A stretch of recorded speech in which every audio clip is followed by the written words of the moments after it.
Hello everyone, Rishi Kumar Thakur is here and welcome to the Share Market Mastery course. This is the day 7 video of this course, so let's begin. आज की इस video में बात करेंगे price earning ratio यानी PE के बारे में। आपने ये वर्ड बहुत बार सुना होगा प्राइस अर्निंग रेशियो के बारे में, तो इस वीडियो में डिटेल में प्राइस अर्निंग रेशियो के बारे में जानेंगे, तो इस वीडियो को पूरा एंड तक देखिए। उसके बारे में जानने से पहले मैं आपसे कुछ इंपॉर्टेंट बातें शेयर करना चाहता हूँ। अगर आप शॉर्ट टर्म या मीडियम टर्म में इन्वेस्ट करना चाहते हैं, ट्रेडिंग करना चाहते हैं, तो आपको जो टाइमिंग है वो जानना बहुत ज़रूरी है कि आपको कब इन्वेस्ट करना है। Timing is very important. Share market को ब्लड प्रेशर है, blood pressure in share market को ब्लड प्रेशर, जैसे ह्यूमन बॉडी को ब्लड प्रेशर होता है वैसे ही शेयर मार्केट को भी ब्लड प्रेशर होता है। कैसे? How to know when to invest. आपको पता होना चाहिए कि आपको पैसा इन्वेस्ट करना है, कब इन्वेस्ट करना है और कितना इन्वेस्ट करना है। उसके लिए मैं आपको एक बहुत अच्छा फॉर्मूला बताऊंगा। देखिए, इंडियन शेयर मार्केट जो इंडेक्स हैं सेंसेक्स और निफ्टी, सेंसेक्स में टॉप 30 कंपनी होती हैं और जो निफ्टी है उसमें टॉप 50 कंपनी होती हैं। अगर इन सारे जैसे मान लीजिए निफ्टी की बात करें, निफ्टी की टॉप 50 कंपनी का अगर हम सारे शेयर खरीद लेते हैं तो उससे हमारा कितना रिटर्न हमें मिलेगा, ठीक है। तो जो फॉर्मूला हमारा वो यहाँ पे पीई है, price earning ratio. Price earning ratio से ही हम डिसाइड करेंगे कि हमें शेयर्स कब खरीदने हैं, कब बेचने हैं। इसको मैं एक एग्जांपल से बताता हूँ। जो यहाँ पे अपना जो लिमिट है वो 10 से 30 जो प्राइसिंग रेशियो चलता है इंडिया के अंदर, वो 10 to 30 के अंदर चलता था। लेकिन जब लॉकडाउन अभी लगा था तो लॉकडाउन में ही 30 को भी क्रॉस कर गया था। तो अगर निफ्टी का पीई 30 से 10 के बीच में है, मतलब ये लिमिट थी लेकिन अभी लॉकडाउन में ये क्रॉस हो चुकी थी, तो अगर लिमिट निफ्टी का पीई 10 से 15 के बीच में है, तो इसका मतलब मार्केट जो है शेयर मार्केट को लो ब्लड प्रेशर है, यानी कि जो ब्लड प्रेशर वो क्या है, लो है।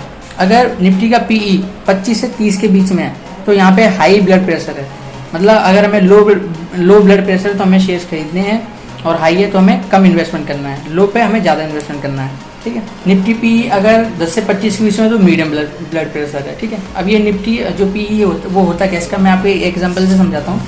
जैसे मान चलिए अभी निफ्टी का पीई 10 चल रहा है, तो इसका मतलब ये हुआ कि अगर हम इन्वेस्टमेंट 10 रुपये करेंगे तो हमें रिटर्न 1 रुपये का मिलेगा। अगर निफ्टी का पी 10 रुपये चल रहा है तो इसका मतलब क्या हुआ कि इन्वेस्टमेंट अगर हम 10 रुपये का कर रहे हैं तो हमें रिटर्न मिलेगा 1 रुपये का। रिटर्न ऑन, इसका मतलब जो रिटर्न ऑन इन्वेस्टमेंट हुआ हमारा कितना हुआ 10% का, ठीक है। उसके बाद निफ्टी अगर हमारा 30 है तो इसका मतलब जो इन्वेस्टमेंट है वो 30 रुपये अगर हम करेंगे तो हमें रिटर्न मिलेगा कितना, 1 रुपये।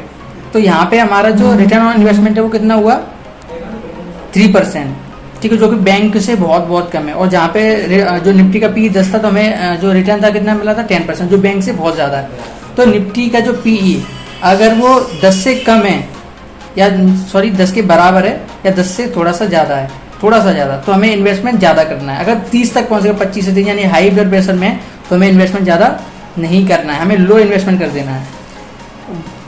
हमें कोशिश करनी है जो पी की वैल्यू अगर 10 से 15 के बीच में, तो हमें इन्वेस्टमेंट अपना बढ़ा देना है। अब आपको कितना इन्वेस्टमेंट करना है वो मैं आपको डिटेल में समझा देता हूँ। अगर निफ्टी का पी 10 से 15 चल रहा है तो आपको इन्वेस्टमेंट 70% रखना है। और अगर निफ्टी का पी 15 to 20 चल रहा है तो आपको अपना इन्वेस्टमेंट 50% रखना है, जितना आपके पास अभी अमाउंट है उसका 50%।